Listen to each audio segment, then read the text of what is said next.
Ka Iingdorbar thauan ka Jylla hak arpun rio tarik nailar da kawei ka sur kala ai ka mynjur ya ka resolution ka ba pyrshah ya ka jingtih uranium bat ka san ya u hapo ka Jylla ya ka ni ka resolution lawan ra da menteri rangba ka Jylla u konrad ke sangma bala ai jingkershan da barot ken riu pongut ki MLA kalyang sinshar bat liang pyrshah ula ong baka sarkar kan pensngau ya ka ni ka rai jong ka Iingdorbar sha ka sarkar pdeng bat kintu ya ka ban buram ya ka jing sngo jong ki pat ba riulum ka Jylla u konrad habawan ra ya ka resolution ula pen pau ba ki jaka jong ki riulum ha Meghalaya ki dei ki ba ha po ka jing khmi jong ka 6th schedule ha ka ba ya ka khindau ka syam labat da ki shnong ki ran bat ki hima bat ka jing ai ni pendan kam ya ki jaka ka ha po ka jing khmi jong ki autonomous district council ulak ru ya ka hukum jong ka Supreme Court ha ka lai tarik naitung arja khat kendai ha ka mukot duma ka All Dimasa Students Union ka bapen kesan bagi try jaka ha Meghalaya kilong try halor ka kendau ka syam bat ki mar ki badan hapo jongka ken thop ye ki mar po kendau uong bagi ni ki jaka badan uranium ki dei ka bajur slap ka ba sharing kabajia kha ki jing tua khndo bat ka badani ki khlam ki balong ki telong ki badan kam na ka benta ko bam di ka rep ka ryang bat ka kamai jakpo bat ka jing khanglat e ki jing tu ki jabo jaban ka de ka bamla ban pen thikina ka resolution kalapan pawru ya ka jing pyrshah bakhem sange ne ki borsan shartan rai ki district council ki samna puli bat ki kinhon seng bhalang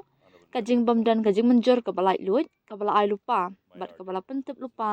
bat ka jing shisha ba ompat shimladan ba aya ka mining lease vanti uranium kumta ulaong kani ka resolution ka dei ka bakong san bha omtang ya menta henry na ka benta ki pateng banwan ngila bandan ki jinga pher ha ka jing sngo san perthei henry haba poi sha ka jinga dai ki briu jongi ilong ka we If I may ask if the Honorable CM who's brought this resolution would like to reply. I don't think it's required, Honorable Speaker, sir. I think there is a unanimity, and in the interest of obviously the other items that are there, I think we just want to thank all the members, especially the members of the opposition, for coming together. This shows and reflects the sincerity and the commitment we have and the responsibility, a joint responsibility we have towards the people. So this is a very powerful, very strong message. And in a parliamentary democracy, this is maybe one of the strongest stands and positions that we can give. The loudest message that we can give is through a joint resolution, a government resolution that is